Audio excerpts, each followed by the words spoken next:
YouTube channel. I'm Josephine Koh, and if you are joining me for the first time, I'm a Bosendorfer concert pianist and music theorist. Do check out my other videos on music theory as well as diploma lessons if you have missed them after this session. Today, I'm going to cover a relatively important topic in music theory, the 7 chords. So, what are 7 chords? A 7 chord essentially consists of 4 notes, with the 4th note built above a simple triad. So you may have heard of a dominant 7 chord, a secondary 7 chord, a chromatic 7 chord, or a diminished 7 chord. Are they not intriguing? Well, in the grade 6 syllabus, the focus is on the dominant 7 and the supertonic 7. The dominant 7 chord has unique qualities of which it should not be confused with other 7 chords. In the next moment, you will learn how to hear, see, recognize, and write up dominant 7 chords. Stay tuned! By the way, I'm the author of the Practice in Music Theory series. If you are interested to get the grade 6 workbook or other of my reference books, I have left the links below for you. Now, let us turn to topic 3 of the grade 6 workbook on page 23. Here are the 7 chords of C major. Each chord consists of 4 notes. This is the tonic 7, supertonic 7, median 7, subdominant 7, dominant 7, submedian 7, and leading note 7. In C harmonic minor, similarly, we have 1 7, 2 7, 3 7, 4 7, 5 7, 6 7, and 7 7. In this situation, I'm using basic Roman numerals so as not to confuse anyone with the qualities of the chords. Distinctively, the dominant 7th is very different.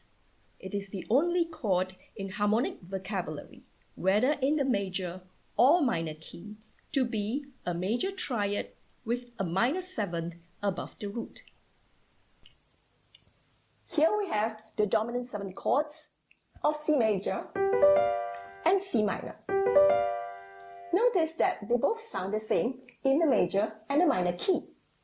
The qualities of a dominant 7 chord are a major triad with a minor 7th above the root. So how do we hear, write, or see or recognize a dominant 7 chord instantly? Let me show you now.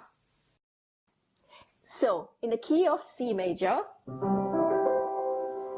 if we have the dominant 7, it starts on the 5th degree of the scale. Thus, the Do is here, and this is the So.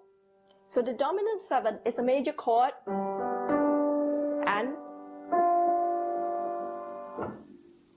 thus, if we are given any key, we can sing the notes.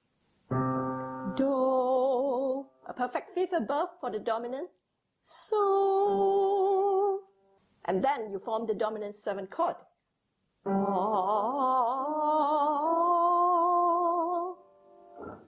So, if we have the key of G major, this is the tonic, and this is. Similarly, in the minor keys, thus in G minor, dominant note,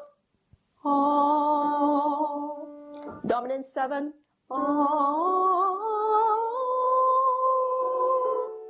likewise for D minor,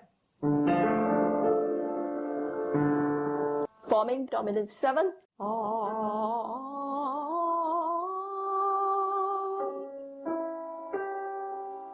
So, last of all, in the key of E flat minor.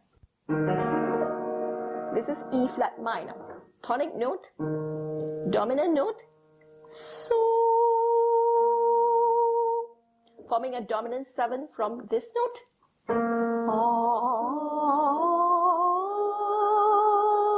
Resolution. So let us look at the dominant 7 chord in its various inversions, in its written form, and their resolutions in the workbook. Here we have the dominant 7 chord of C major. The 7th note is in the top voice and it resolves by step.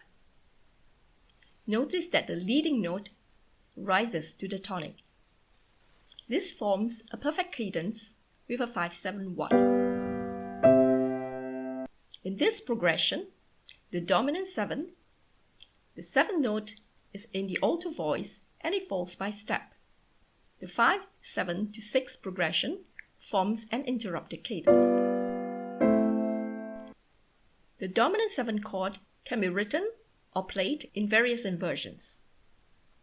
In its first inversion, it progresses from 5-7B to 1, with the 7th note falling by step.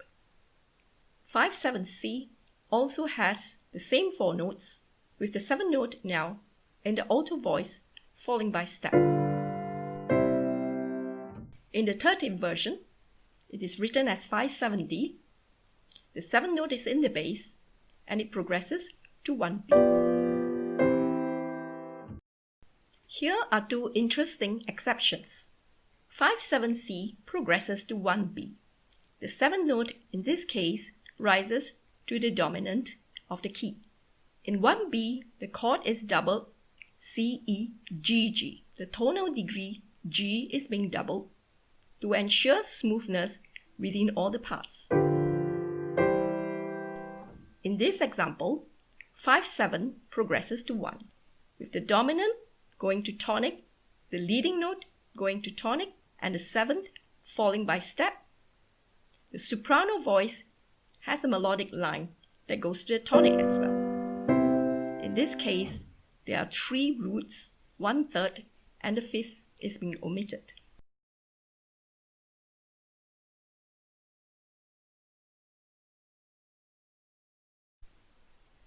The supertonic 7, 2-7, is derived from putting a 7 above the root of the supertonic triad. Thus, we have this chord 2-7 in C major, and it sounds different in C harmonic minor. In both cases of 2-7, the chord would resolve to chord 5 or 5-7. This example shows how 2-7 is being treated. In its root position, it resolves to chord 5. Here, the note C resolves by step to B.